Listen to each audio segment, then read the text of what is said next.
धाकड़ खबर, बेखौफ जुबान, बेबाक अंदाज। शनिवार की शाम एनडीटीवी इंग्लिश पर, जो इंग्लिश वाला एनडीटीवी चैनल है, उस पर एक डिबेट चल रहा है।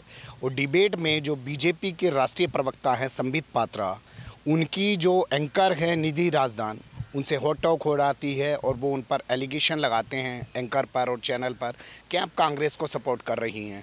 उस बात को लेकर एंकर उनको डांटती हैं और चैनल से अपने उस टाइम के डिबेट से हटा देती हैं। अब उसी बात को मैं आधार बना रहा हूँ, मुझे लगता है उसी बात का आधार बना। और उसके अगले दिन एनडीटीवी के जो प्रमोटर हैं प्रणव राय, उनकी मिसेज जो हैं, उनके ठिकानों पर, ऑफिसों पर सीबीआई की छापेमारी हो जाती है। तो क्या ये सिर्फ एक इत्तेफाक है? क्या वाकई में एक आधार है? पर मेरा अपना मानना है कि इसमें कहीं ना कहीं कुछ जुड़ा हुआ है। अब एनडीटीवी के साथ जो ये हुआ है, इससे एक बहस शुरू हुई है कि जो लोग एक निर्भीक पत्रकारिता करना चाहते हैं, या जो मीडिया समूह एक निर्भीक पत्रकारिता करना चाहते हैं, या जो पत्रकार स्वतंत्र होकर निर्भीकता से पत्रकारिता करना चाहते हैं, यह सरकार उन पर अंकुश लगाने की कोशिश कर रही है, उनको इस तरीके से डराने की कोशिश कर रही है। आप रवीश के फेसबुक पेज पर जाएंगे तो देखेंगे वहाँ पर कुछ लोग उनकी दाढ़ी बना देते हैं, उनको गंदी गंदी गालियाँ लिखते हैं, जिसको ट्रोल कहा जाता है। आज की भाषा में वो ट्रोल आ जाता है। पिछले 3 साल से, जब से केंद्र में भाजपा सरकार आई है, तब से एक अजीब सी भीड़ है जो सोशल मीडिया पर कभी रवीश की दाढ़ी बना देती है, कभी रवीश को गंदी गंदी गालियाँ लिखती है। तो ये एनडीटीवी पर इस तरीके के हमले हो रहे हैं, इससे जनता में क्या सोचते हैं? धाकड़ खबर इसकी शुरुआत करने जा रहा है। हम लोगों के बीच जाएंगे और जानेंगे कि वो इसको किस नज़रिए से देख रहे हैं। फिलहाल आज हम अभी शुरुआत कर रहे हैं।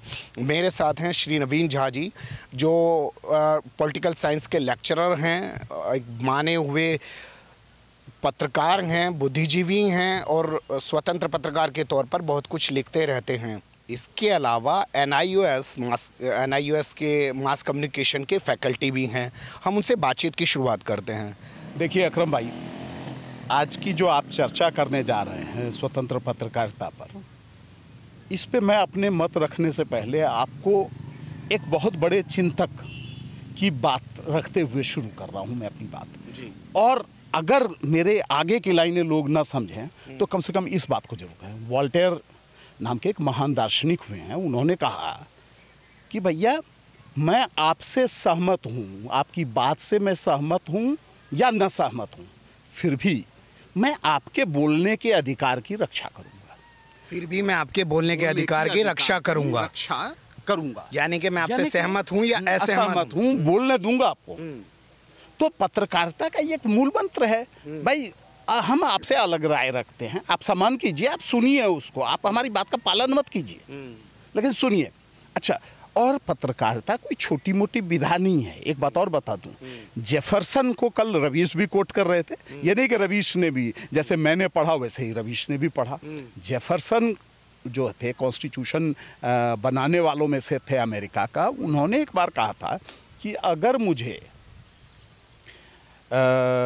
सरकार में और पत्रकारिता में से एक को चुनना हो तो मैं सरकार को नहीं, मैं पत्रकारिता को चुनूंगा, क्योंकि वो मानते थे कि एक इंस्ट्रूमेंट है। आज से 200 साल पहले की बात है। बताइए उस जमाने में क्यों मानते? तो आज भी हैं। आज की सरकार का मीडिया क्या गलत अपने पक्ष में दुरुपयोग नहीं कर रही है? अकबर इलाहाबादी को क्यों भूल जाते हैं? और जहाँ न तोप मुकम्मल हो वहाँ अखबार निकालो। तो क्यों कहा था? क्योंकि एक स्वतंत्र पत्रकारिता से बहुत सारी समस्याओं का समाधान होता है। इसकी स्वतंत्रता को कहीं भी हनन नहीं करना चाहिए, इस पर कोई बाधा नहीं पैदा करनी चाहिए, क्योंकि ये लोकतंत्र के पक्ष में नहीं है, ये लोक के पक्ष में नहीं है, ये जन जन के पक्ष में नहीं है। सर, ये जो एनडीटीवी पर अभी रेड हुई है सीबीआई की, आप इसको किस नज़र से देखते हैं? देखो, अभी आपने जिक्र किया था निधि राजदान और संबित पात्रा का जो इनकाउंटर हो रहा है, वो भी मैं देख रहा था इत्तेफाकन। संबित पात्रा की एक शैली है काम करने की, वो उससे कर रहे थे, लेकिन उन्होंने एक जो गलत बात कह दी थी और जिससे कि राजदान जो है नाराज़ हो गई थी, वो कहा था यू हैव एन एजेंडा। मतलब आप एक एजेंडा पर काम कर रहे हैं, आप पहले से एक धारणा बना लेते हैं कि उस पर काम करना है और उस पर आप काम कर रहे हैं। ये कहना उचित नहीं होता है किसी पर कहना। उसके बाद जो भी हुआ, राजदान और उनके बीच में उन्होंने कहा कि आप यहाँ से चले जाएं, नहीं जाएंगे तो हम आपको मौका नहीं देंगे। ये सब अच्छी बात नहीं थी।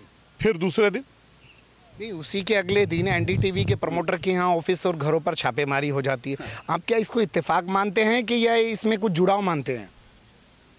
देखिए, न मैं इसको इत्तेफाक मानता हूँ और मैं जुड़ाव की भी तरह नहीं मानता हूँ, क्योंकि मुझे भीतरी बातें क्या हैं ये नहीं पता है। लेकिन जो जनता को पहले दिन संबित पात्रा को टीवी से हटाया एनडीटीवी ने, कहा कि आप जाइए हमारे शो से, और नेक्स्ट डे उनके यहाँ सीबीआई की रेड हो जा रही है। जो आप पूछ रहे हैं मैं उसी बात पे आ रहा हूँ कि देखिए, ऐसा हो सकता है कि कुछ जुड़ाव हो, ऐसा हो सकता है कि जुड़ाव ना हो, लेकिन एक बात जो हम दर्शकों की तरह से, हम जो मीडिया को वॉच करते हैं, हम जो एनालिसिस करते हैं, उसके तौर पे अगर मैं आपको कहूं कि लेकिन जो हुआ है प्रबंधन के खिलाफ छापेमारी, और अगर ये तथ्य सही तौर पे नहीं ला पाए सामने, और अगर उसका प्रबंधन परेशान होता है इन गतिविधियों से, तो निश्चित पत्रकारिता परेशान होगी, ये निश्चित है।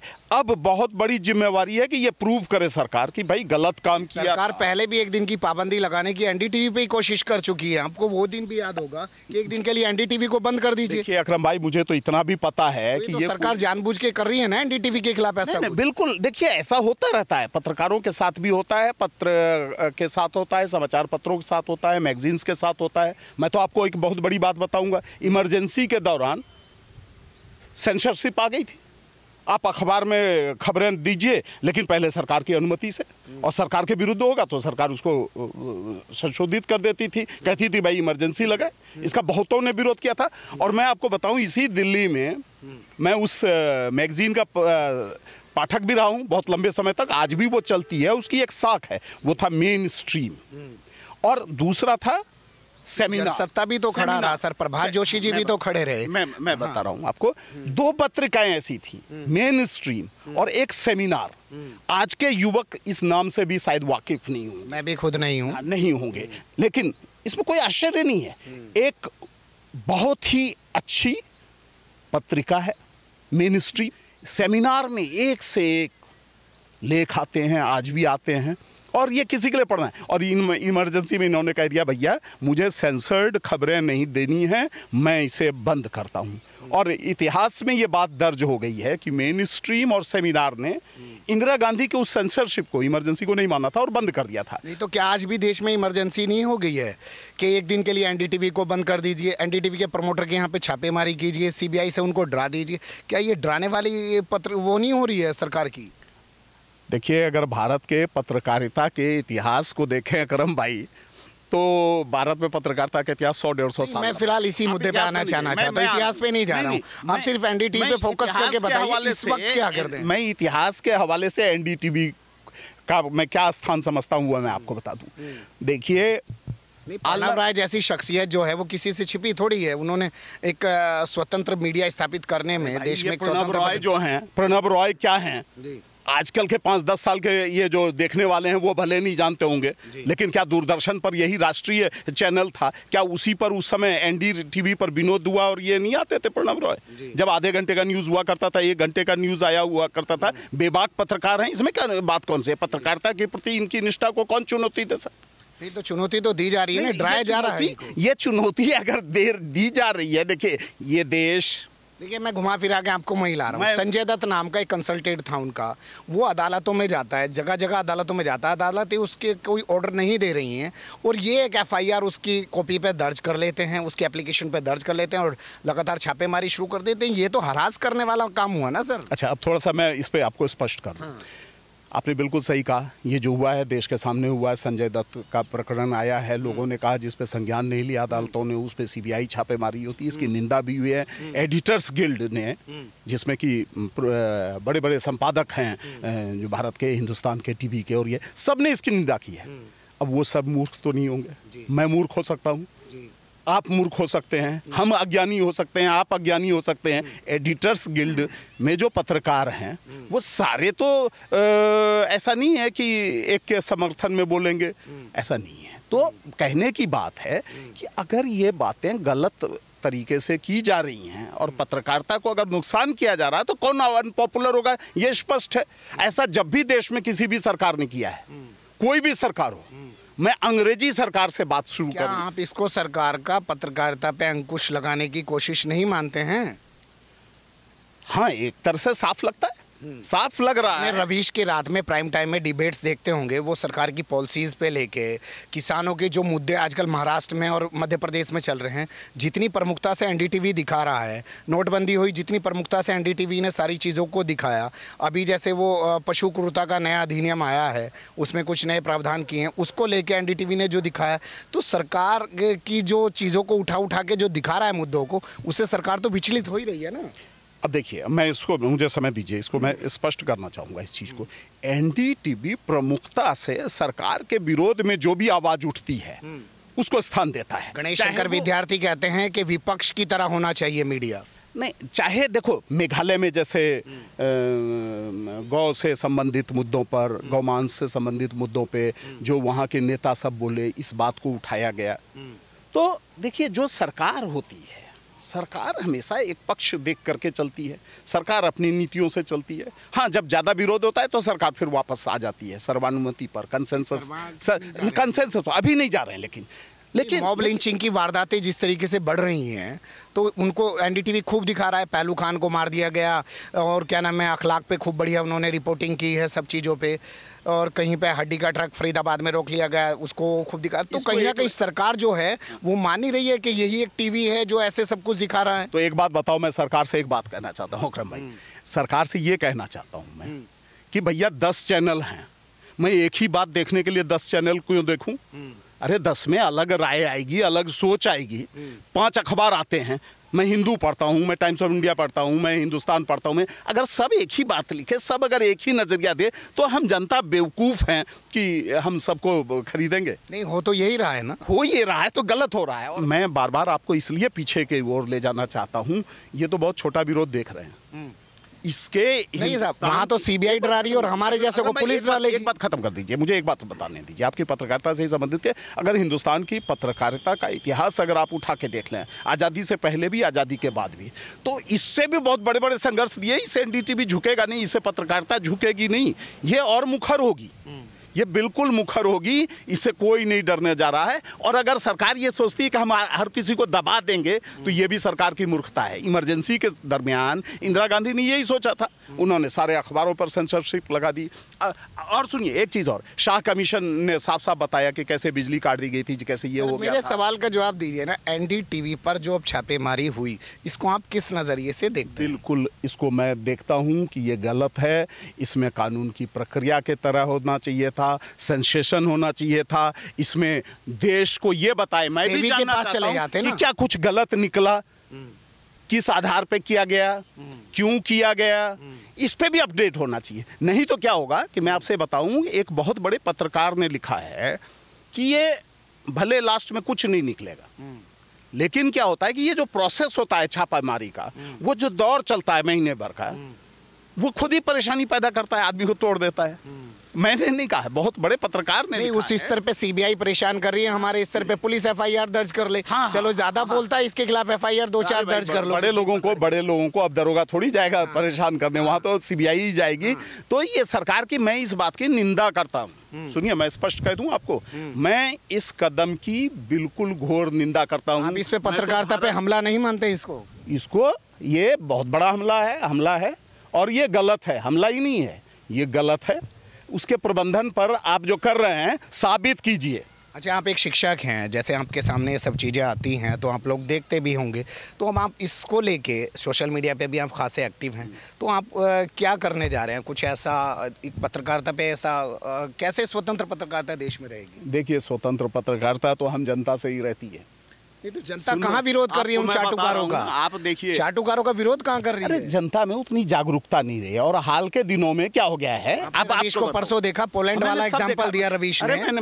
मैं उसमें कॉलेज में पढ़ता था जब पोलैंड की घटनाएं हो रही थी। लेसवालेसा का पूरा आंदोलन मैं जानता हूँ। वो जो फौजी शासन की बात हमारे यहाँ है, वो लोग जो बाइकाट कर देंगे इस अखबार का, बाइकाट वो अगर रहते तो आपका लोकतंत्र बहुत ही वाइब्रेंट होता, बहुत ही जीवंत होता। मैं कहना चाह रहा हूँ, पूरा लेसवालेसा का जो वहाँ पर एक मजदूर नेता चलता था उसने सैनिक सरकार को बदल दिया था उसके बाद। मैं तो इससे आगे तक की बात जानता हूँ। मैं पूरी दुनिया में पत्रकारिता को और स्वतंत्र पत्रकारिता के लिए जो भी लड़ाई हुई है मैं सबसे वाकिफ हूँ।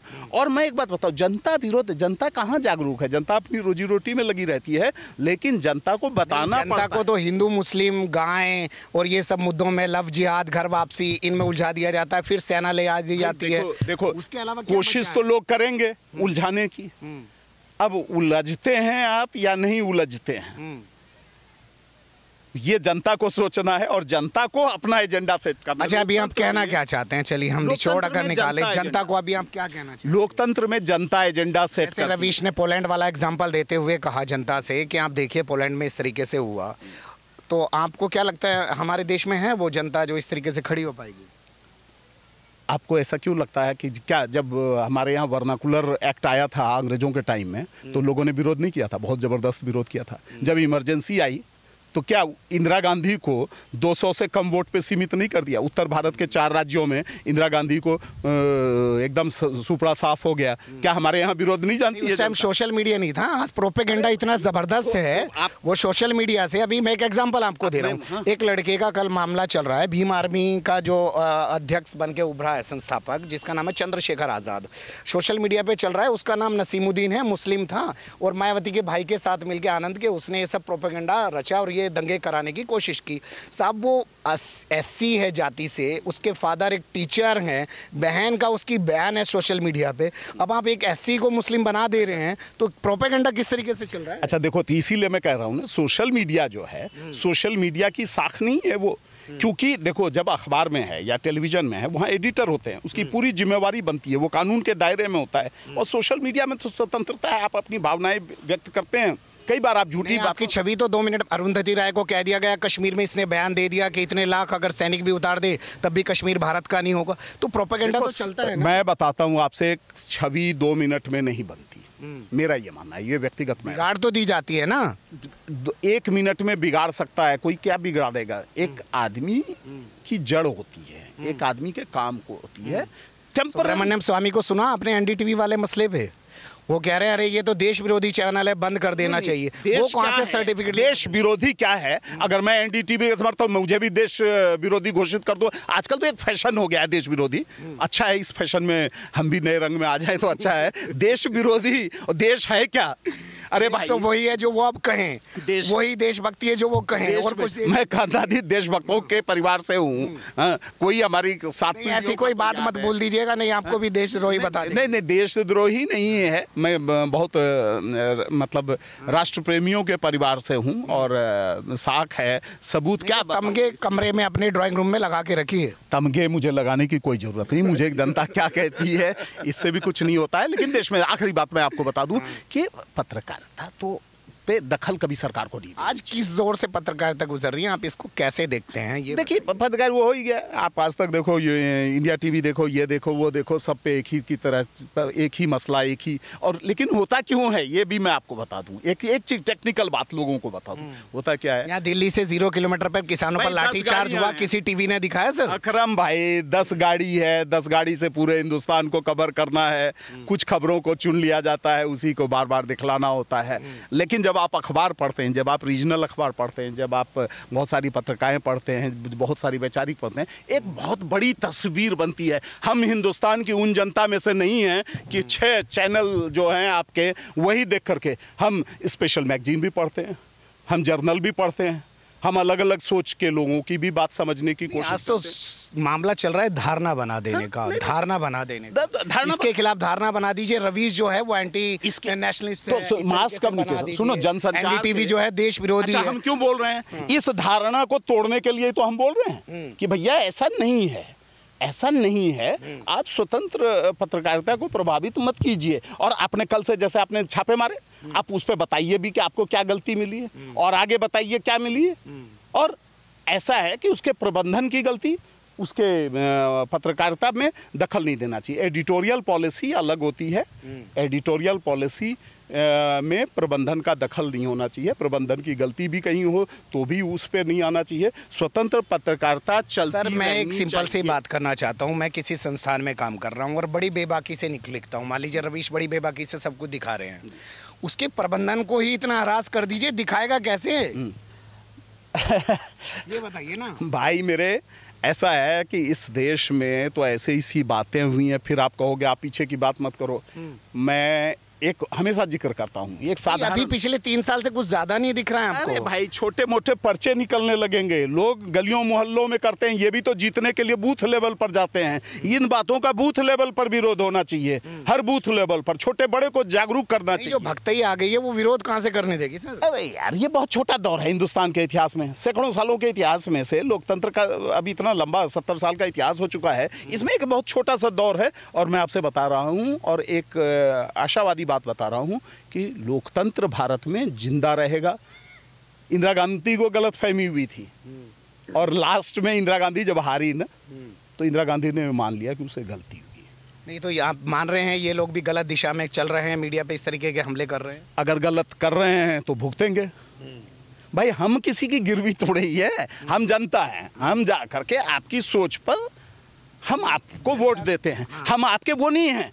सुनिए, मैंने आपका पट्टा अपने गले में नहीं बांध लिया है कि हम आपको पट्टा डाल के तो किसी को भी पीट लीजिए आज। नहीं पट्टा नहीं, पट्टा डाले हुए हम नहीं हैं। और मुझे जिसका मन आएगा ना, मैं जब वोट देने जाता हूँ तो मैं कह भी देता हूँ कि मैंने इसे वोट दिया है। हम तो छुपा के भी नहीं बोलते, हम तो छुपा के नहीं बोलते हैं। हम ये नहीं कह रहे हैं बहुत तोप चीज हैं। अब आप जनता को क्या संदेश देना चाहेंगे? मान लीजिए आम जन को साधारण शब्दों में आप क्या कहना चाहते हैं? जो ये पूरा एक माहौल बन रहा है, हाँ। कुछ मीडिया वाले इसको इस तरीके से दिखाने की कोशिश कर रहे हैं कि एनडीटीवी वाकई में गलत कर रहा था, एनडीटीवी के खिलाफ ये सही हुआ। भोंपू मीडिया जिनकी मैं बात कर रहा हूँ, जेल से छूटे, तिहाड़ जेल से Y+ सिक्योरिटी में घूम रहे हैं, वो सुबह से शाम तक अपने चैनल पे खूब दिखा रहे हैं, एनडीटीवी को बदनाम करने की कोशिश कर रहे हैं, रवीश को कुछ और तरीके से प्रेजेंट करने की। उनको आप आम जन को क्या कहना चाहेंगे? भैया ऐसे अखबार जो भोपू की तरह लिखते हैं, ऐसे टीवी जो किसी की गोद में बैठ के, जो रवीश कह रहा था गोदी पत्रकारिता करने वालों को,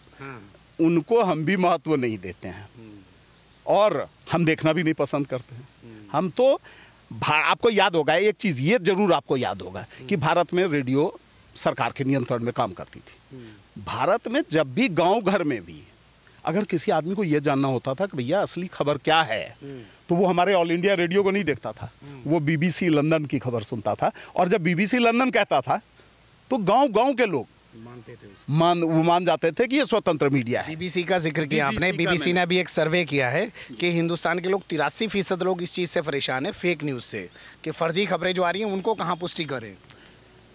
देखिए फर्जी खबरें तो बता रहे, अगर मुझे ही पता चले कि मैं जिसको पैसा लगा करके खरीद रहा हूँ। नहीं, अरुंधति रॉय ने कश्मीर में जाके ये कह दिया। देखो मैं इन सब की अरुंधति राय की बात नहीं कर रहा हूँ, मैं एक ही विषय पर सीमित रहना चाहूंगा अकरम भाई। मैं पूरे मतलब दुष्प्रचार है ना, दुष्प्रचार है ना, पूरी भारत की राजनीति पे जजमेंट देने के लिए नहीं खड़ा हूँ। और ना मत दीजिए, मतलब कि दुष्प्रचार हुआ ना सर। मैं आपको सीधी नहीं, मैं बहुत सीमित रहूंगा। एक खबर थी ना, ये तो मानेंगे। मैं बहुत बड़े उस पर नहीं बोलूंगा। मैं देखिए पत्रकारिता पर बात आपने शुरू की थी, आपने कहा था पत्रकारिता पर बात करने के पर ही मैं कर रहा हूँ, सारी बातें मेरी पत्रकारिता। मैंने कहा ना कि देखिए वो जो भोपू हैं वो भोपू हैं। मैं भी टीका लगा करके और झंडी बांध करके अगर घूमूंगा मान लीजिए, तो फिर मैं आपसे थोड़ी बोल पाऊंगा कि ये गलत हुआ है, फिर तो पार्टी डिसिप्लिन हो जाती है। तो भैया भारत के हम साधारण से नागरिक हैं, स्वतंत्र नागरिक हैं। हमें भारत के संविधान ने, हमें कोई सरकार ने अधिकार नहीं दिए, हमें जो मौलिक अधिकार मिले हैं वो संविधान प्रदत्त अधिकार हैं। आर्टिकल 19 पार्ट 1 में सीधा सीधा लिखा हुआ है freedom of speech and expression, अभिव्यक्ति की स्वतंत्रता। आम जन को क्या कहना चाहते हैं? अभिव्यक्ति की स्वतंत्रता। आम जन को क्या कहना चाहते हैं? आम जनता को कि भैया स्वतंत्र मीडिया का समर्थन कीजिए। आप सिर्फ वही खबर मत पढ़िए कि जो आपको परोसा जा रहा है, आप अपनी आंख खुली रखिए। हमारे भारत में तो आंख सुनने की नहीं, सुन के आप दूसरे की भी राय सुनिए, दूसरा क्या कहता है ये समझिए। अंधभक्ति तो भारत में भी, अंधभक्ति शब्द भारत में जो हमारे यहाँ है, अंधभक्ति को की प्रशंसा थोड़ी कहता है, अंधभक्ति को तो गलत ही समझा जाता है ना। तो ये अंधभक्ति सब छोड़ करके लोग देखें, जागरूक बने और जागरूकता से वॉच करें, एनडीटीवी को भी वॉच करें। जब गलत करोगे तो दूसरे को मौका दिया जाता है, ऐसे ही होता है। तो झा सर का साफ कहना है कि अंधभक्ति छोड़िए और सारी चीज़ों को वॉच करिए, एनडीटीवी को भी वॉच करिए। सरकार जो कदम उठा रही है, सीबीआई जो कदम उठा रही है, या ओटीवी चैनल्स किस तरीके से पूरे मामले को दिखा रहे हैं, उस पर आप लोग गौर करिए। आप जनता हैं, आप पैसा खर्च कर रहे हैं, अखबार पैसे का खरीद रहे हैं, टीवी चैनल देखने के लिए अपना वहाँ पे भी पैसा खर्च कर रहे हैं, और आपको दिखाया क्या जा रहा है, आपको बताया क्या जा रहा है? क्या सरकार की पॉलिसियों की समीक्षा हो रही है? यहीं दिल्ली से 0 किलोमीटर पर मंडोला गांव है, लोनी क्षेत्र में, वहाँ खुलेआम पुलिस की नंगाई उतर जाती है, महिलाओं को दौड़ा दौड़ा के पीटा जाता है। किसान जो है विरोध कर रहे होते हैं, लेकिन उनका दुख दर्द सुनने के लिए कोई नहीं आया। कहा जाता है कि 3 साल का रिपोर्ट कार्ड जारी कर दिया गया है और सरकार ने किसानों के हित में बहुत कुछ कर दिया है। अब साहब, अगर ये मैं दिखाऊंगा या कोई और चैनल दिखाएगा तो उसको तो बर्दाश्त नहीं किया जाएगा ना। जो भक्तई हैं, जो भक्तई में डूबे हुए चैनल्स हैं, रिपोर्टर्स हैं, अखबार हैं, वो तो मेरे खिलाफ हो जाएंगे ना। वो माहौल बनाने लग जाएंगे, वो सरकार के समर्थन में माहौल बनाने लगे। लेकिन आपको समझना है, क्योंकि जनता ही अगर जागरूक होगी तभी इस देश के अंदर एक स्वतंत्र और एक प्रभावशाली लोकतंत्र बचा रहेगा। हमारी ये सीरीज जारी रहेगी। फिलहाल मैं कैमरामैन इकराम खान के साथ अकरम रईस खान, धाकड़ खबर के लिए।